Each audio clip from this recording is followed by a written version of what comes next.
आपका हमारे YouTube channel experience with आशीष में स्वागत है। दोस्तों, जैसा कि हमने अपने पिछले वीडियो में बताया हुआ था ओवरलैपिंग के बारे में कि कॉलम में ओवरलैपिंग क्या होती है, ओवरलैपिंग जोन क्या होता है, ओवरलैपिंग कहाँ पे दी जाती है, ओवरलैपिंग और लैप कितना दिया जाता है।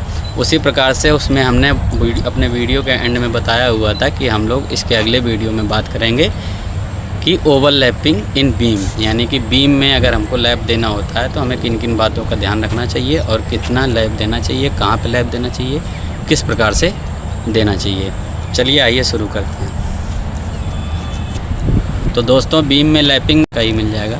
तो उसके लिए हमको क्या करना पड़ेगा, बीम हमारा अगर 12 मीटर से ज़्यादा होगा या कुछ भी लेंथ होगी तो हमको उसके लिए दूसरा स्टील वहाँ पे जोड़ना पड़ेगा। तो दूसरी स्टील को जोड़ने के लिए जब हम एक स्टील के ऊपर दूसरी स्टील को जोड़ते हैं तो हम उसको लैप दे करके जोड़ते हैं, यानी कि एक स्टील को दूसरे उस स्टील के ऊपर इस तरह से चढ़ा करके जोड़ते हैं। तो अब हम आपको ये बताएंगे कि बीम में जो ओवरलैपिंग प्रोवाइड करते हैं तो वो कहाँ पर प्रोवाइड करते हैं और क्यों प्रोवाइड करते हैं। तो जैसे कि दोस्तों, पता नहीं आप लोगों को पता है कि नहीं पता है कि जैसा कि हम आपको बताते हैं कि जो बीम में हमारे बीम की जो हमारी लेंथ होती है, तो जब दो कॉलम के इनर लेंथ होती है, जो बीम है, जो कॉलम होते हैं, जैसे कि एक हमारा कॉलम ये है और दूसरा कॉलम हमारा इधर है, तो इन दोनों के कॉलम के इस कॉलम के इनर फेस से और इस कॉलम के इनर फेस से जो हमारा स्पैन होता है उसको हम लोग क्लियर स्पैन बोलते हैं। तो इसी क्लियर स्पैन के हिसाब से हम लोग लैपिंग प्रोवाइड करते हैं। होता क्या है कि जब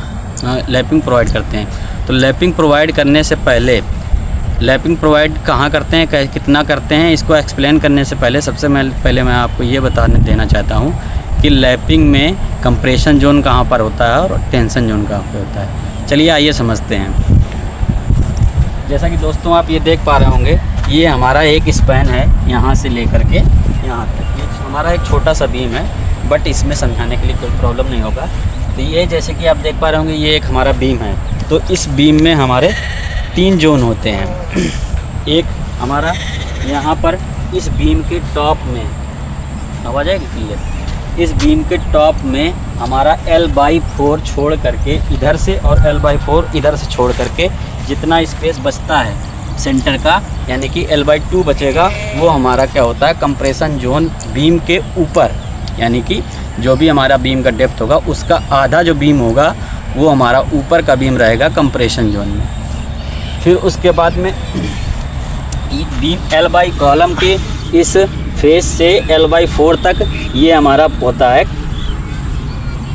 टेंशन जोन में, ऊपर का भाग, बीम के ऊपर का भाग, आधे बीम से ऊपर का भाग ये हमारा टेंशन जोन में होता है। इसी तरह दूसरी तरफ भी होता है। और फिर उसके बाद जब हम लोग बीम के नीचे का पोर्शन देखते हैं तो बीम के नीचे के पोर्शन में ये इतना पोर्शन हमारा L/4 कंप्रेशन जोन में होता है, और इसी तरह से दूसरी तरफ भी हमारा कंप्रेशन जोन में होता है। और ये बीम के सेंटर में L/4 उधर छोड़ करके, L/4 इधर छोड़ करके जो हमारा पोर्शन बचता है L/2, वो हमारा बीम का हाफ पार्ट जो है टेंशन जोन में होता है। नीचे वाला पोर्शन टेंशन जोन में होता है, ऊपर वाला पोर्शन कंप्रेशन जोन में होता है। तो आप लोग इतना समझ गए होंगे कि जो हमारा बीम का ऊपर वाला पार्ट होता है, ऊपर वाली जो लेयर होती है, उसमें जो बीम में जो ऊपर वाली लेयर होती है उसमें हमारा सेंटर में होता है कंप्रेशन जोन और साइड में होता है टेंशन जोन, और जो नीचे वाली लेयर होती है उसमें हमारा सेंटर में होता है टेंशन जोन और दोनों साइड में होता है कंप्रेशन जोन। तो अब पहले आपको ये बता दें कि कंप्रेशन जोन और टेंशन जोन बनता किस तरह से है। जैसे मान लीजिए कि कोई भी हमारे पास बीम है अगर, तो उस बीम में जब जैसे ये बीम है हमारा, तो यहाँ पे एक कॉलम है, एक कॉलम यहाँ पे है। तो इस पे क्या होती है, जब ये सेंटर से लोडिंग पड़ती है तो ये लोडिंग जब पड़ती है तो ये हमारा बीम इस तरह से बेंड होने का प्रयास करता है। जैसे ये बीम है तो ये बीम हमारा इस तरह से बेंड होने का प्रयास करती है। तो यानी कि जब ऐसे बेंड होने का प्रयास करती है तो हमारा ऊपर वाला जो पोर्शन होता है, अगर आप एज्यूम कर पा रहे होंगे, तो वो ऐसे कॉन्ट्रैक्ट होने की कोशिश करता है, सेंटर वाला पोर्शन, यानी कि बीच में हमारा कंप्रेशन होता है। देख रहे होंगे पोर्शन कंप्रेशन जोन में और दोनों सपोर्ट के बगल वाले साइड में L/4 पे हमारा टेंशन जोन होता है। उसी तरह से बीम के नीचे वाली लेयर में, यानी कि बीम के बॉटम में अगर हम आ जाएंगे तो सेंटर में हमारा टेंशन जोन और कॉलम के साइड में L/4 हमारा कंप्रेशन जोन होता है। अगर आप इतना समझ गए तो इससे आगे जाने के लिए, अगर आप इतना समझ गए हैं कि हमारी बीम में कंप्रेशन जोन कहाँ पे होता है और टेंशन जोन कहाँ पे होता है, तो आपके लिए लैपिंग जोन समझना बहुत ही आसान हो जाएगा। चलिए दोस्तों, जैसा कि आपको हमने बताया कि कंप्रेशन जोन और टेंशन जोन, तो हम लोग को ये पता है कि जब हम जहाँ पे हमारा टेंशन जोन होता है, स्टील हमारा वहीं पर प्रोवाइड किया जाता है मैक्सिमम, और जहाँ पे हमारा कंप्रेशन जोन होता है वहाँ पर स्टील उतना इम्पोर्टेंस नहीं होता है जितना कंक्रीट का इम्पोर्टेंस होता है। उसी हिसाब से हम बताते हैं कि जब हम इसमें अपना स्टील प्रोवाइड करते हैं तो स्टील प्रोवाइड करते टाइम में जो हम लोग कर्टेल बार और एक्स्ट्रा बार का यूज़ करते हैं वो भी हम लोग उसी कॉन्सेप्ट के अनुसार यूज़ करते हैं। तो जैसा कि हमने आपको बताया हुआ था कि जो हम लोग बीम में स्टील प्रोवाइड करते हैं, तो अगर स्टील ख़त्म हो जाती है या कम पड़ जाती है या हमें दूसरी बीम आगे बढ़ानी होती है तो उसमें लैपिंग देते हैं। तो हमें लैपिंग कहाँ पे देना चाहिए, चलिए आइए जानते हैं।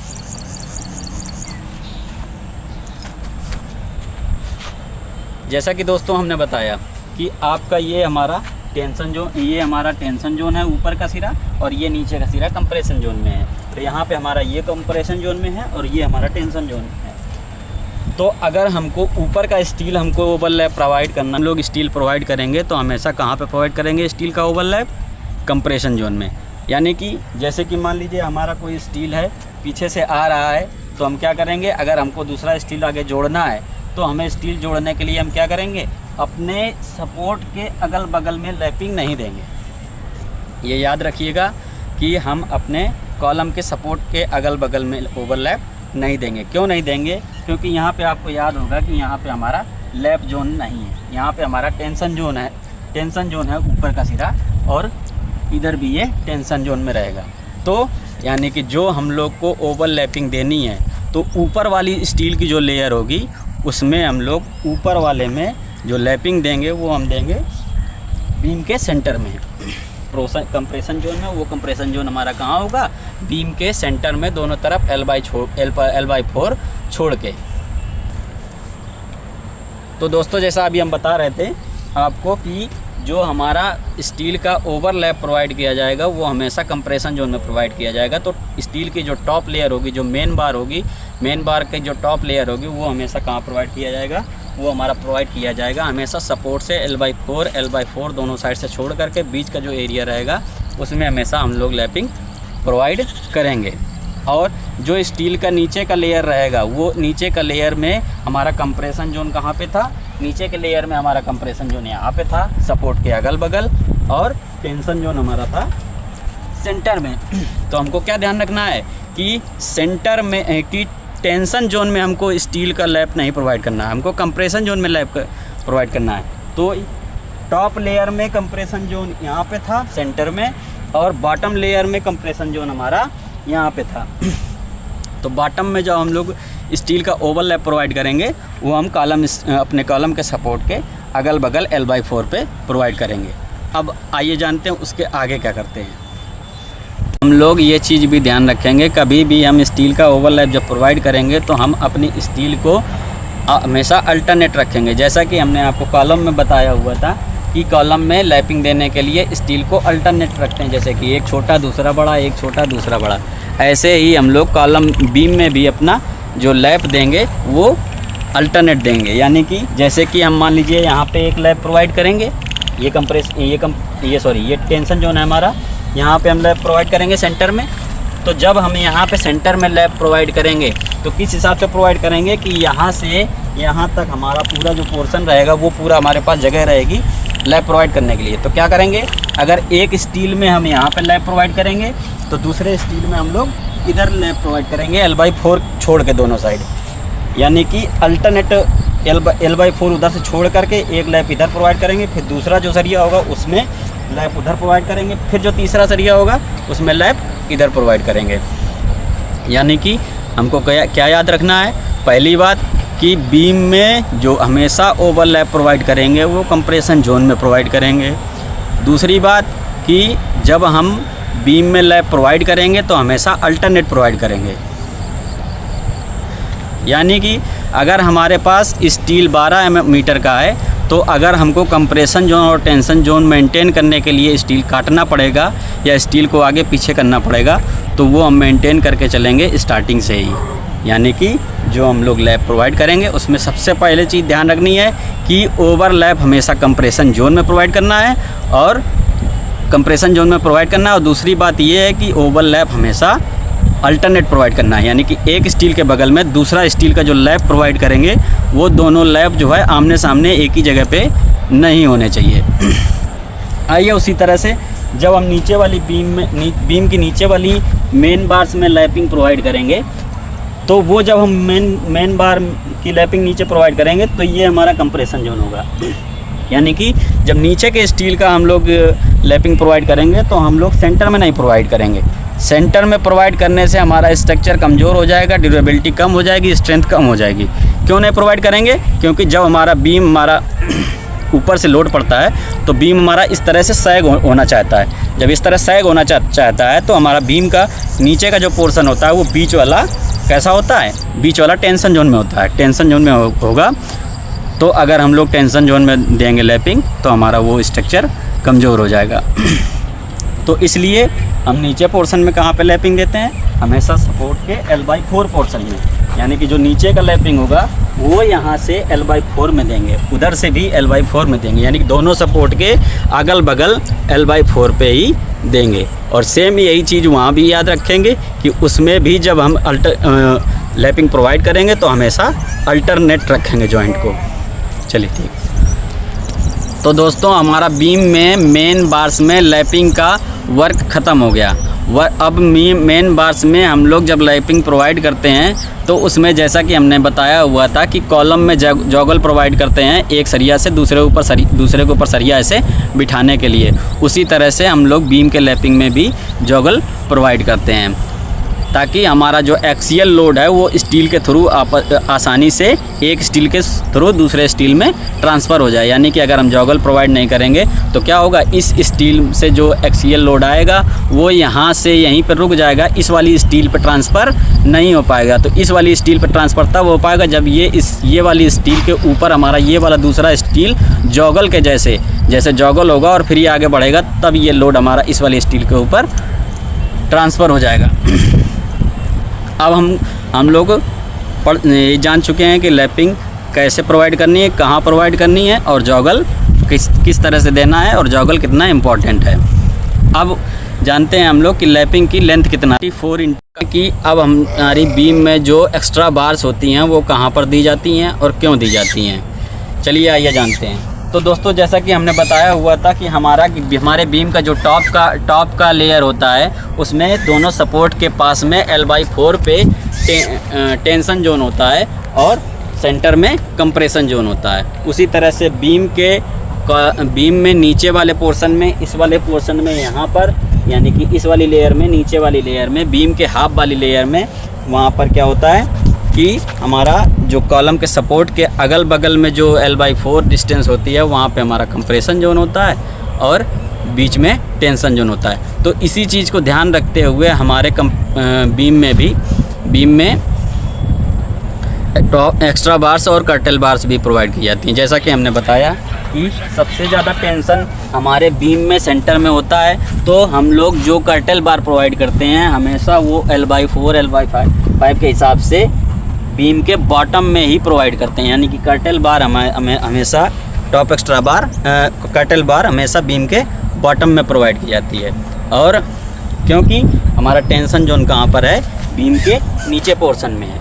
और जो हमारा टॉप एक्स्ट्रा बार प्रोवाइड किया जाता है वो हमेशा हमारे कॉलम के सपोर्ट के पास में प्रोवाइड किया जाता है, क्योंकि जो कॉलम का सपोर्ट के पास में जो बीम का पार्ट होता है वो पार्ट हमारा टेंशन जोन में होता है। तो हमेशा ये याद रखिएगा, कोई भी स्ट्रक्चर हो, किसी भी प्रकार का स्ट्रक्चर मेंबर हो, जहाँ पर टेंशन होता है, जहाँ पे टेंशन मैक्सिमम होता है वहीं पे हमेशा स्टील ज़्यादा प्रोवाइड किया जाता है। इसीलिए आपने कभी देखा होगा या कभी देखेंगे कि कभी भी बीम का जो स्ट्रक्चर होगा, बीम का जो डिटेल होगा स्टील का, उसमें टॉप वाला स्टील हल्का होगा और बॉटम वाला स्टील हमेशा हैवी होगा। यानी कि टॉप वाले स्टील का डाया कम होगा और बॉटम वाले स्टील का डाया ज़्यादा होगा। क्योंकि हमारा बॉटम वाला जो लेयर होता है वहाँ पे टेंशन जोन ज़्यादा होता है, वहाँ पे टेंसाइल फोर्स ज़्यादा होता है। तो उसी को काउंटर करने के लिए हम लोग कर्टेल बार बॉटम में प्रोवाइड करते हैं। चलिए नमस्कार। और करना है मुझे दोस्तों, जैसा हमने आपको साइड पे बताया हुआ था कंप्रेशन जोन टेंशन जोन कहाँ पर होता है, वो चीज़ हम आपको इस डायग्राम में एक बार बता दे रहे हैं। ये हमारे दो कॉलम हैं, ये कॉलम के हमारे ये इनर फेस है, ये इनर फेस है, ये हमारा क्लियर स्पैन है। क्लियर स्पैन में आप देख रहे होंगे ये हमारा जो डॉटेड लाइन है, ये हमारा इस स्ट्रक्चर का, इस बीम का न्यूट्रल एक्सिस है। जैसा कि आप लोगों ने थ्योरी में पढ़ा होगा अपने बीटेक और डिप्लोमा के टाइम में कि जब किसी स्ट्रक्चरल मेंबर पे लोडिंग होती है तो न्यूट्रल एक्सिस जो होता है वहाँ पर कोई भी इफेक्ट नहीं पड़ता है। तो यानी कि ये जो हमारा न्यूट्रल एक्सिस है बीम का सेंटर पॉइंट एक्सिस में, तो यहाँ पर लोडिंग का कोई इफेक्ट नहीं होता है। यहाँ पे कंप्रेशन टेंशन जोन न्यूट्रल होता है, यानी कि एक दूसरे को न्यूट्रल कर देते हैं। तो जैसा हमने आपको बताया था सपोर्ट के आसपास में न्यूट्रल एक्सिस के ऊपर वाले पोर्शन में सपोर्ट के L/4 में टेंशन जोन होता है, ये TZ लिखा है, टेंशन जोन होता है। और सपोर्ट के आसपास में न्यूट्रल एक्सिस के नीचे वाले पोर्शन में कंप्रेशन जोन होता है, जो कि आपको हैच से दिखा रखा है, ये कंप्रेशन जोन है। और जो प्लेन है ये आपको टेंशन जोन दिख रहा होगा। तो हमने बताया हुआ था आपको हम लोग लैपिंग कहाँ पर प्रोवाइड करेंगे, कंप्रेशन जोन में, यानी कि हमेशा हम लोग टॉप लेयर में लैपिंग प्रोवाइड करेंगे कंप्रेशन जोन में, और बॉटम लेयर में प्रोवाइड करेंगे कंप्रेशन जोन में, यानी कि टॉप में प्रोवाइड करेंगे सेंटर ऑफ द बीम और बॉटम में प्रोवाइड करेंगे हम लोग near of the support L/4 पे। उसी हिसाब से अब हम लोग का जो हम लोग स्टीरप्स प्रोवाइड करते हैं वो भी इसी हिसाब से हम लोग स्टीरप्स प्रोवाइड करते हैं, यानी कि जो हमारा क्लियर स्पैन का L/4 पार्ट होता है उसमें हम लोग का जो रिंग का स्पेसिंग होता है, जो रिंग का स्पेसिंग होता है स्टीरप्स, एक स्टीरप से दूसरे स्टीरप के बीच में जो स्पेस होता है वो कम होता है। जो हमारा ये L/4 पोर्शन है और इधर से L/4 पोर्शन है, यहाँ पे हम लोग रिंग की स्पेसिंग कम रखते हैं और सेंटर में जो है हम लोग रिंग की स्पेसिंग ज़्यादा रखते हैं। चलिए अब हम लोग आपसे नेक्स्ट वीडियो में मिलेंगे। जुड़े रहिए ऐसे ही हमसे लाइक करें, सब्सक्राइब करें हमारे चैनल को। थैंक यू, धन्यवाद।